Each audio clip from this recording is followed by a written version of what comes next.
defining what Kabbalah is and what it means to our beliefs, and how can we use this way of living, of thinking, perceiving, for the benefit of ourselves and finding ourselves and being more complete, and at the same time, what it means to be happy, in the universe.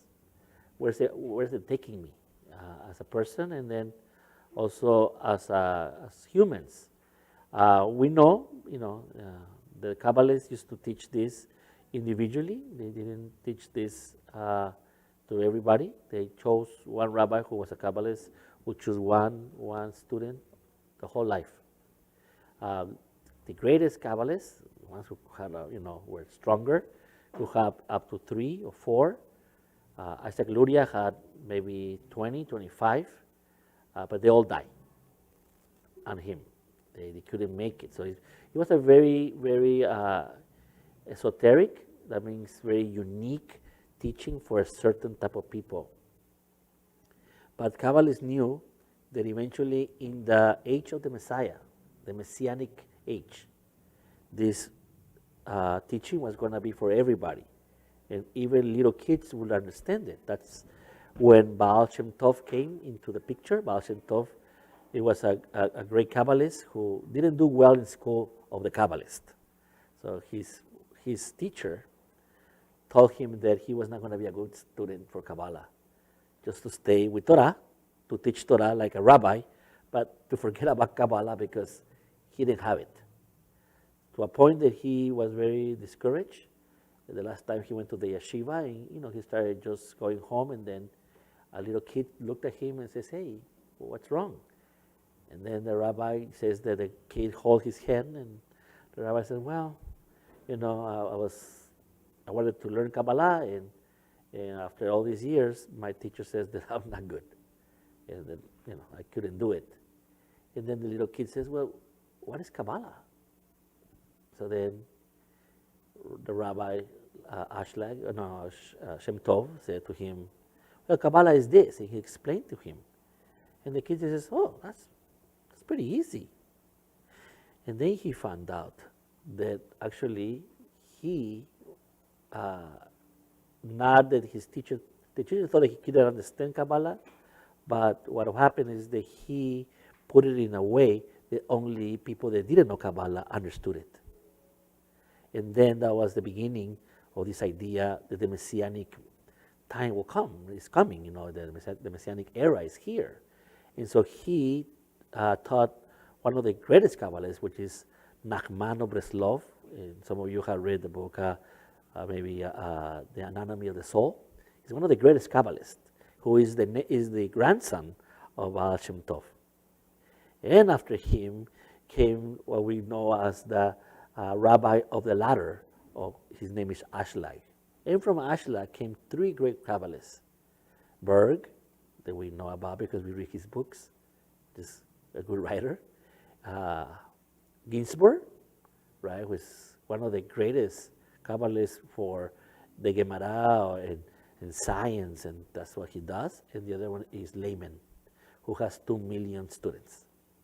So out of those 3. But they all talk about that really it'll come a time that everybody, Jews and non-Jew, will learn this. And it looked impossible, a couple of centuries ago, but now it's starting to happen. And here we are. So that's what we're doing. So we're taking the line of layman. That's because it's more broad on the teaching. And so the key to it is that how can we use it for our benefit to become a happier people and more productive. So I'm reading his teachings. That's what we're doing in this class. So I'll read a little chapter, a little piece, and then we'll talk about it. Is that okay? Yes, thank you. Yes. All right, here we go. So we stayed in the idea called the force of giving. The force of giving. It goes like this. To understand the pleasure and the meaning the Kabbalist receives, it is essential to understand the abstractions used in Kabbalah. What is abstractions? What does that word mean? Abstractions. Like non-concrete ideas. Yes. Symbols.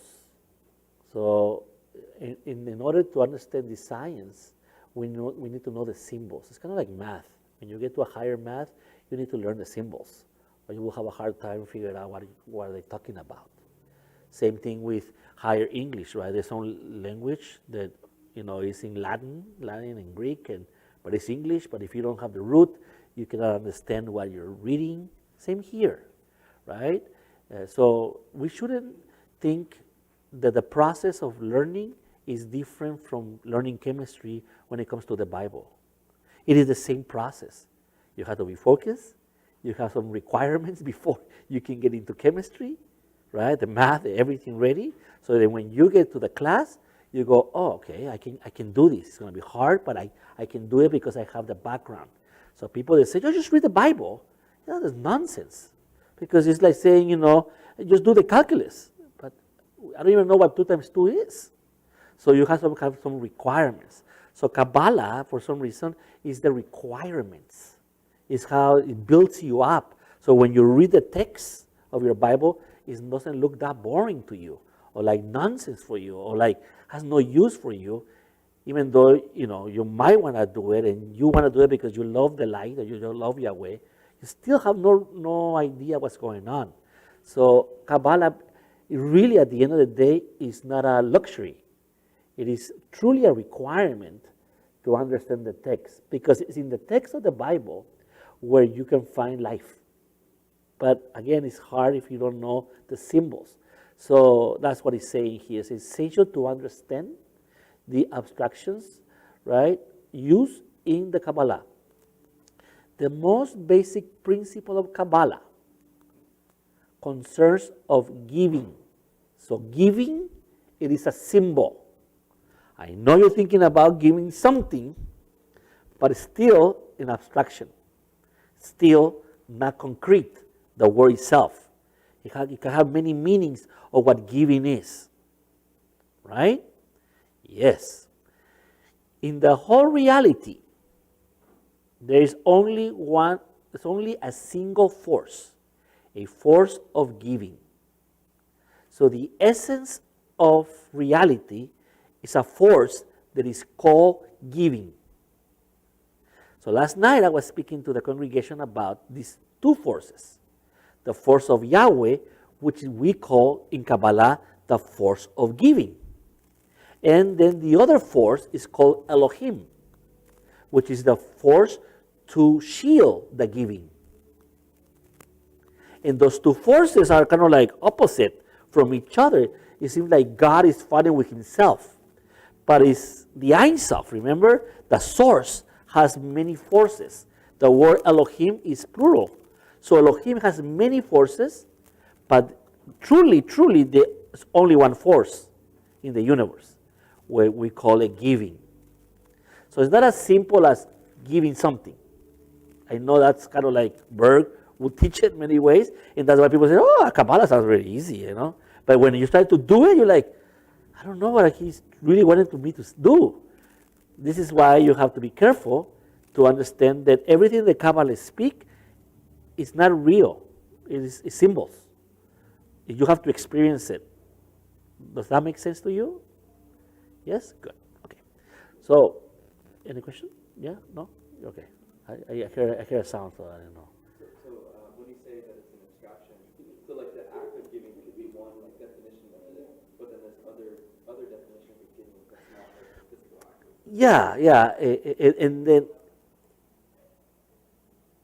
And it's a force, right? Like, for example, gravity. Gravity is a giver, but doesn't really, in many cases, help me. It could be my death, right? But it's gravity that has given me the muscles and in the way I can move in this universe, right? But it's a force. It's just not so simple as simple giving. It's creating something, this force. by giving. So let's continue reading. We will figure it out because Ashlag is very good at teaching this. So it goes like this. So he says, in the whole of reality, there is only a single force, a force of giving. And because the force is giving, it creates something to receive what it gives. So what is it saying?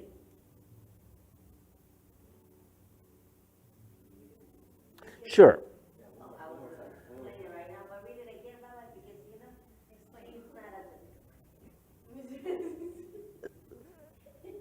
So I'll read it again.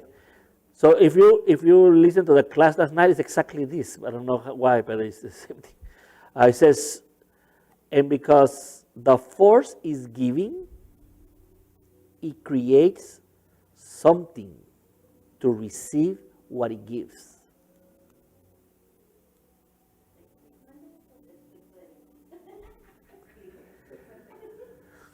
So by teaching yesterday was like this. It's not good for Yahweh to be alone. That's how I explained it. But I was not talking about Yahweh, what you and I think of Yahweh, God. But I was using Yahweh, the name of a force. Yahweh is the force of giving. That's why we're Yahwist. If somebody asks me, who are you? People say Christians, right? We say Yahwist because we believe in the force of giving. But the force cannot be alone because give to who? It must have a receiver in order to be a force of giving. So it's not good for Yahweh to be alone. So Kabbalah says things like, they really would, if a Christian would come in, or any religious person would come in, we'll be like, what?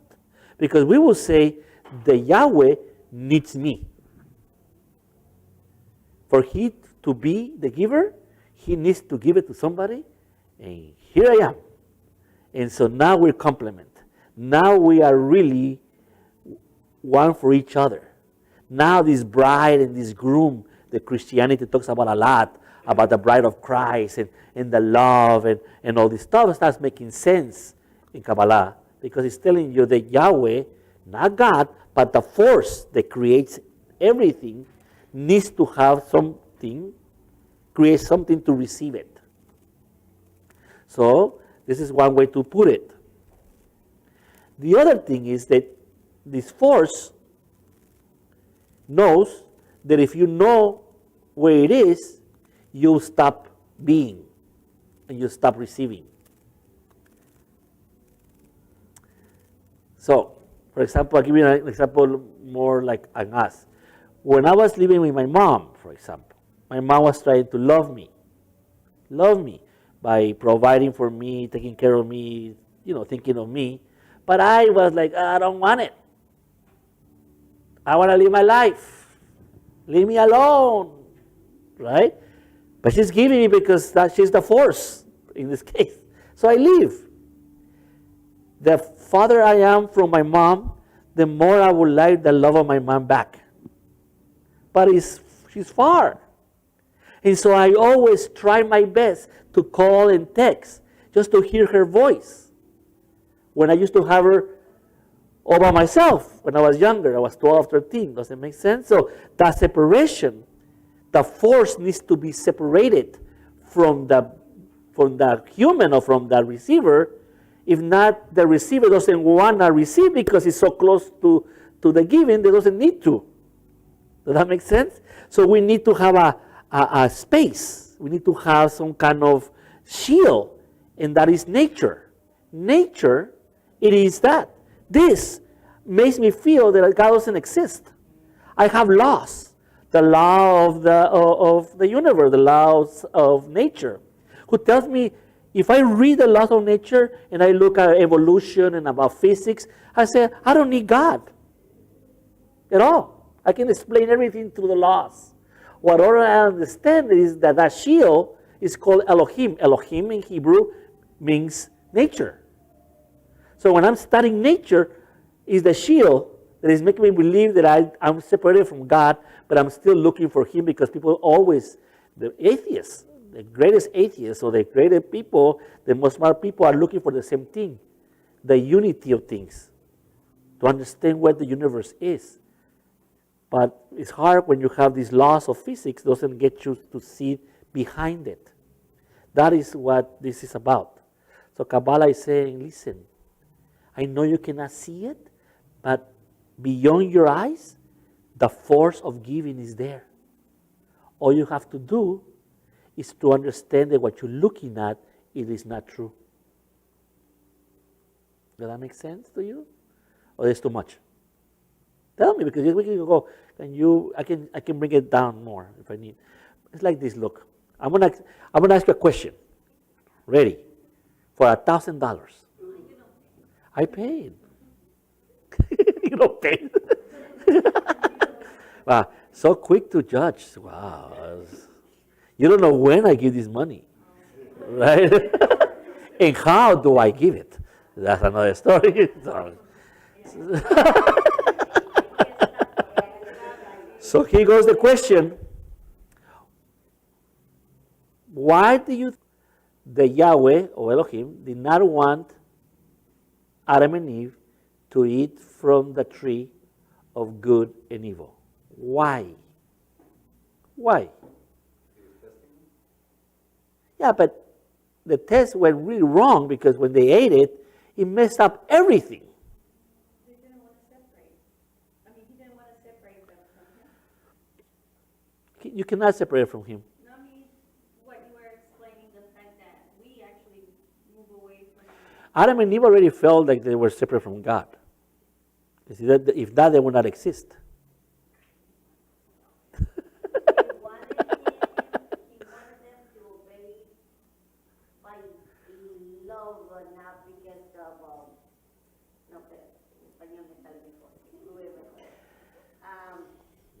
Quería que lo obedecieran por amor. He wanted him to obey with But the, love, not with but the force of giving is love. That's another code.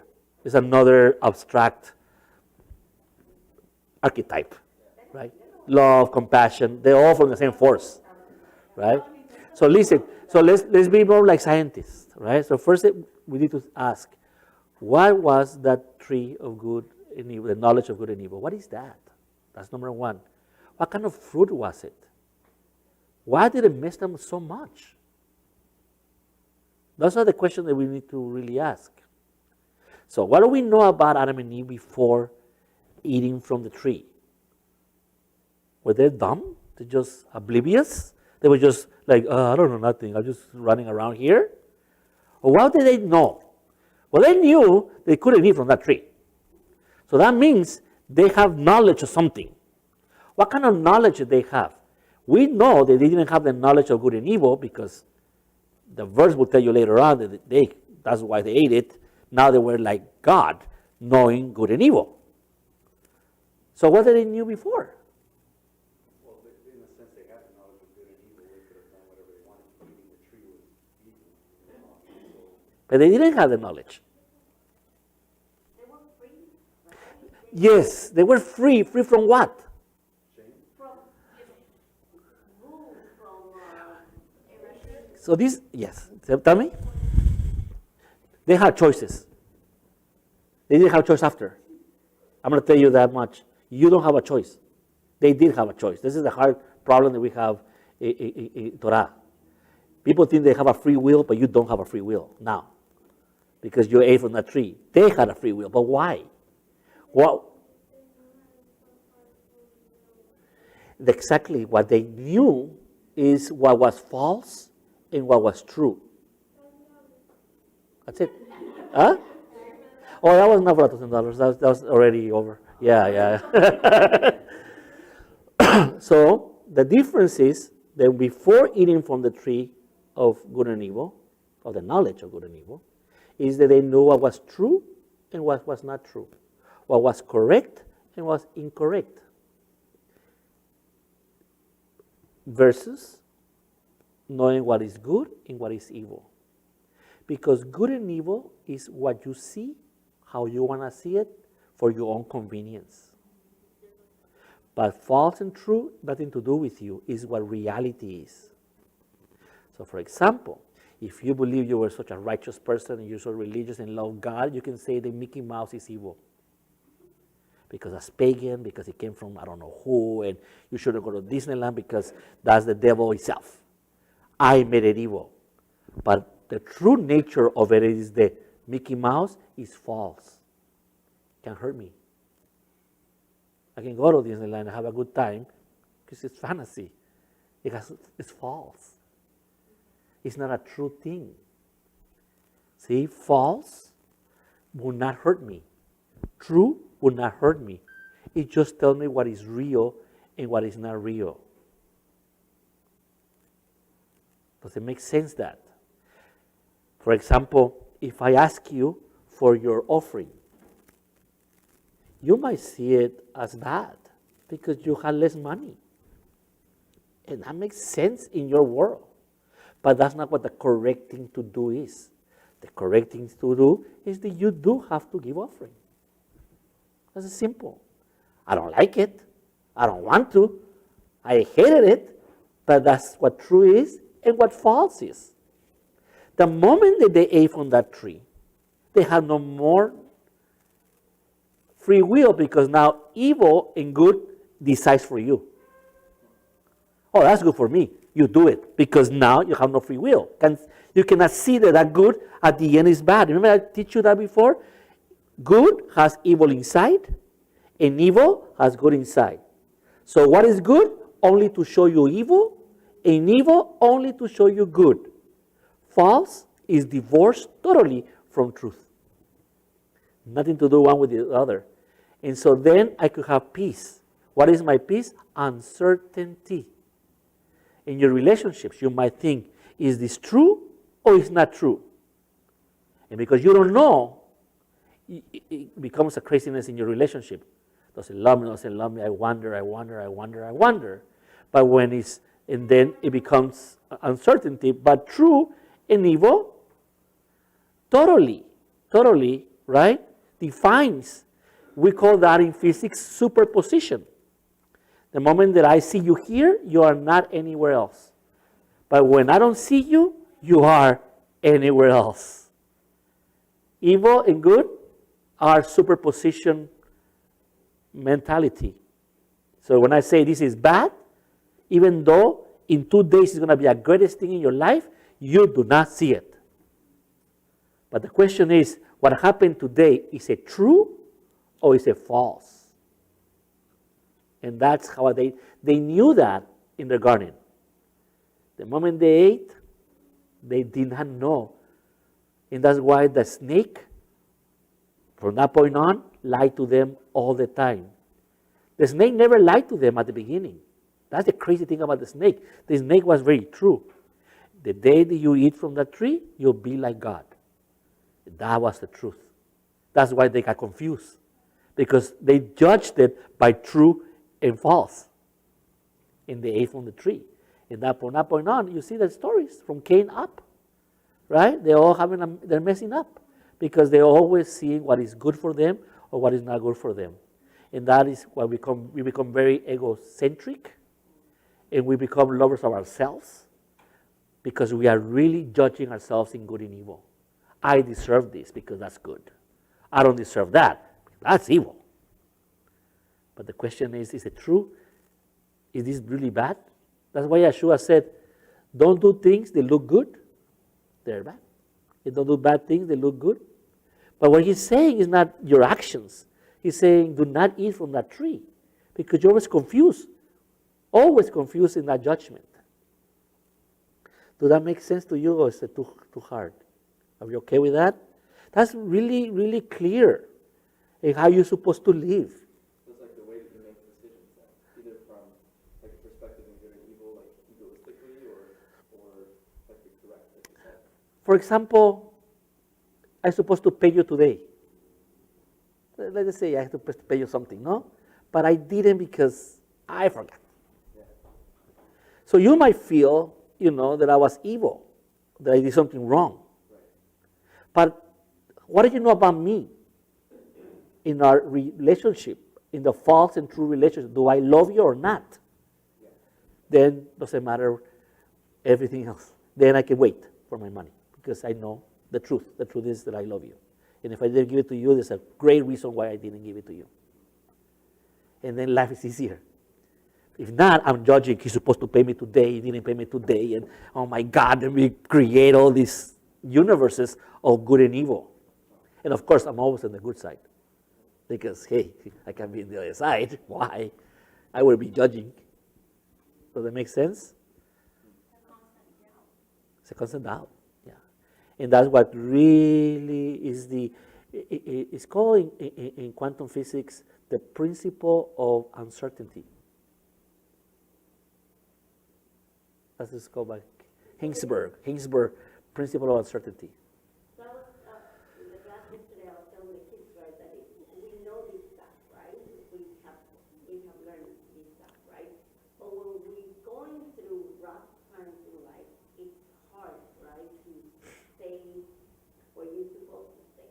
So what's the best way? Just keep reminding yourself, I am going to be okay, I am going to be okay? I always ask myself if this is true. Because that's the thing, right? How do I know that what's true and what's reality and what's real and what's not real when you're going through stuff, right? We forget, right, that the force of giving cannot be seen pure. Or it will overwhelm you and take you back. It kills you, takes you back. So you need a block. That block, we call it Elohim, right? That screen, that shield. But that shield means obstacle. So the more problems you have, the more things you need to work on, the more you're going to see the force behind the shield. Because it's coming. No, you can see it right there. It's just that you're not practicing it. For example, right? Like, for example, you say, okay, it happened to all of us.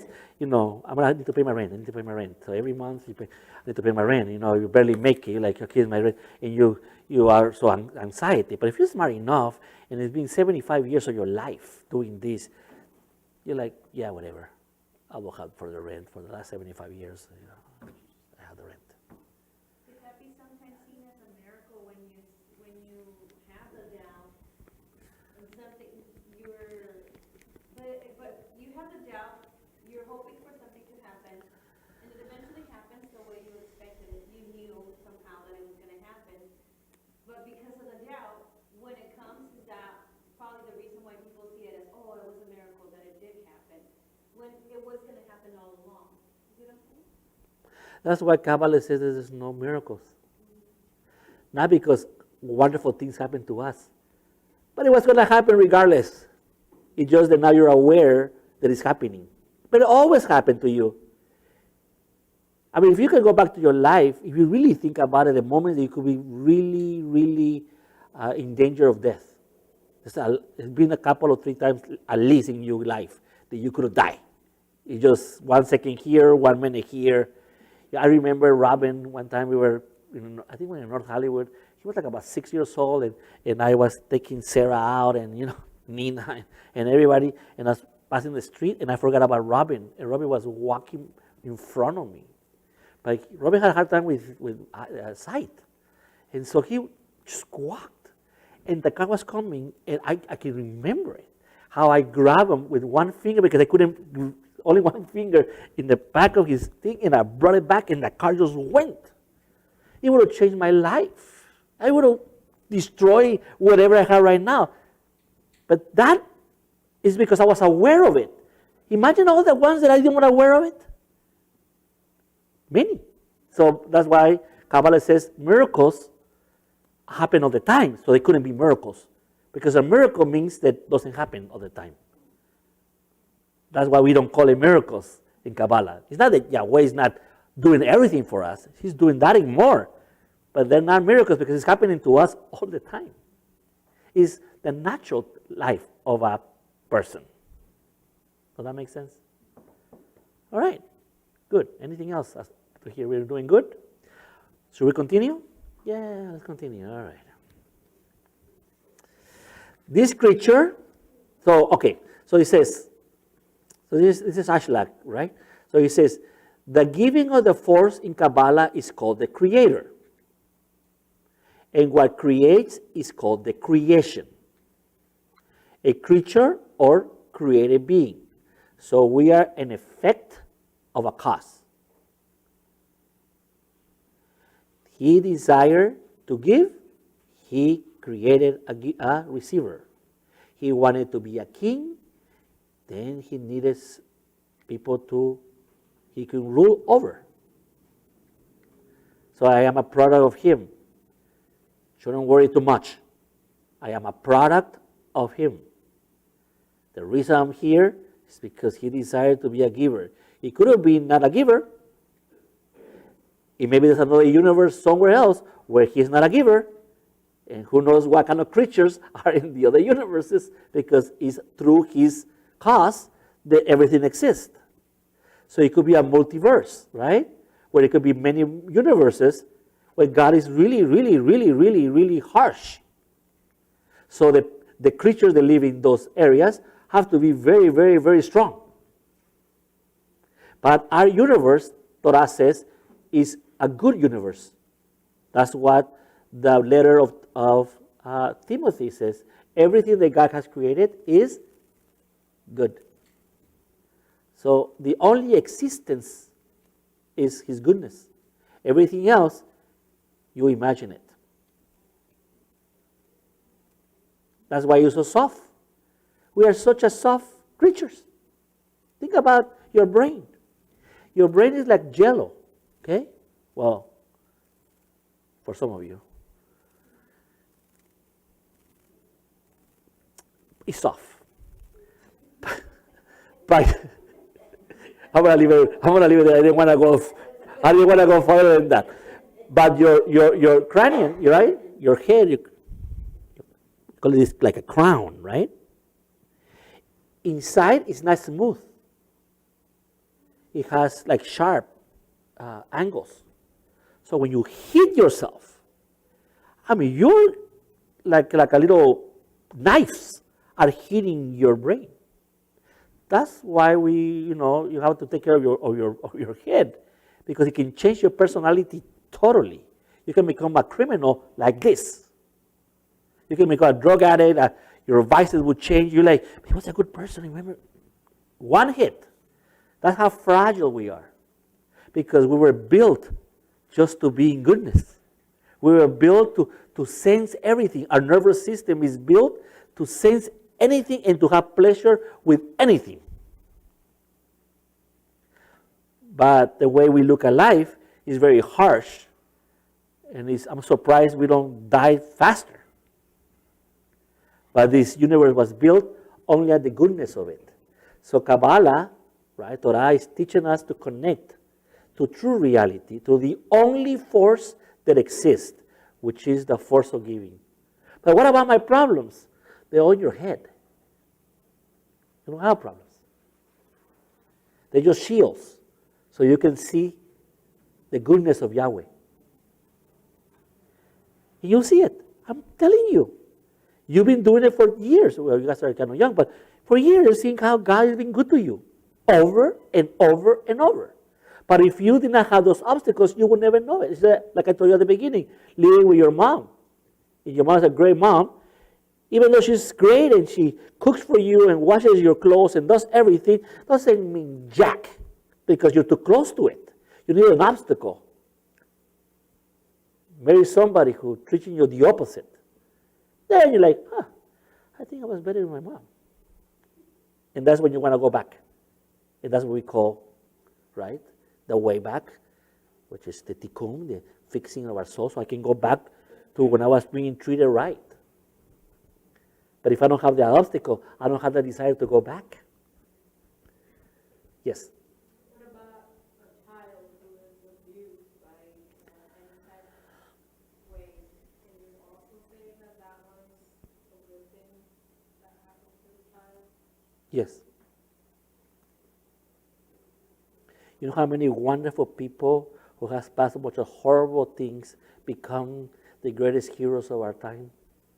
Only because of what happened to them when they were 5 and 3 and 6 and 9. So that's a small percentage. It's No, majority no. to turn to addictions and That's not true. substance abuse. That's not true. There's no statistics like that. It's kind of like saying that this world is ruled by men, males. And you say, really? Why? Well, they have the better jobs, they're the millionaires, they're the ones who make the rules. No, a very small percentage of men have that power. Most of us live like everybody else, having a hard time. So this is just how you see things in the statistics. But Rabbi, would that be kind of like what we choose to do with what happened to us when we were little? For example, my family, I remember we used to go every weekend to my grandma, and everybody will get drunk, right? Uh-huh. Really bad. Yeah. Right? And they will start fighting, they will start. So from then, my cousins and I we all saw that. And some of my cousins become alcoholics, and they say because I saw it when I was little. And some of us choose not to drink at all Yeah. because the same scenario, right? So is it what we choose from what happened to us, whatever if it's good or if it's bad? We do have the capacity to choose to do better in the life, even though bad stuff happened to us. It happened to most of us here. And it happens to men more. But then Yeah. how can we make that switch? How can we, like she's saying, right? Somebody wants to abuse, let's say with the mom, right? Okay. So let's say the mom abused them as a child, right? Mhm. How can you make that switch? How can that person say, okay, You- let me turn it You have to be first conscious of what happened, where the hurt is. And most of your hurts are in the past, not in your present. When it goes back to your memory, right? It goes back to your brain because that happened in the past. Yeah. So we're having a class in the morning where we talk about that, exactly, about the dragons in our brains. And one of our dragons, there's 13 dragons in your brain. And we were talking about number one dragon, which is being abandoned. People who are abandoned by their parents tend to have very bad relationships because they don't want to get rejected. But they need to learn first, where is the abandonment? Are you abandoned now? So you need some kind of therapy, right? That you make you aware, because therapy, only what it does is doesn't fix you. It makes you aware of where the areas are that you will make those adjustments. And you become a better person. Because you go through these wars. It's funny, like physical wars. Like if you see veterans, they get together from Vietnam and they're talking, what do they talk about? Look, man, bullet right here. Man, I almost died. That pain was horrible. The other one was, really? Look at mine. And it's like a proud thing. It's like, I'm a warrior, right? And no leg, I have no eye, look at me. But they had a purpose. So your purpose is to find the light. In finding the light, you're going to get hit. You're going to get clobbered sometimes in this war. But if you figure out that these things, these marks, even though they were not right, they were wrong, it shouldn't happen to nobody, it is part of being a warrior of your own life. And so you can make it proud of it. It says, I went through it and I'm here. Or you can go the opposite way, which is true too. You can go into drugs and things and other things. But that's a decision you make, not the wound is making that decision for you. But I think number one is to be conscious. Where is it at? And second, how to turn it around. Right? How to turn it around. Like, I think I have a better relationship with my mom now because I missed her so much when I was younger. In my case, this is how I see it. Right? Maybe another person will see it like, no, I don't want to talk to her no more because she blah, blah, blah. But that's an option. Maybe the other person is looking more like good and evil, And this person, like I was thinking of me, thinking more like false or not, right? Does my man loves me? Yes. She had to leave me. Yes. Is it false or true that she loves me? She loves me. Then I can move on with her. Even though we had this gap where I felt missing her and I was felt abandoned. Does that make sense? But it's a false and true statement, not a good or bad statement. Yes. Oh, I wanted to go a little further on that.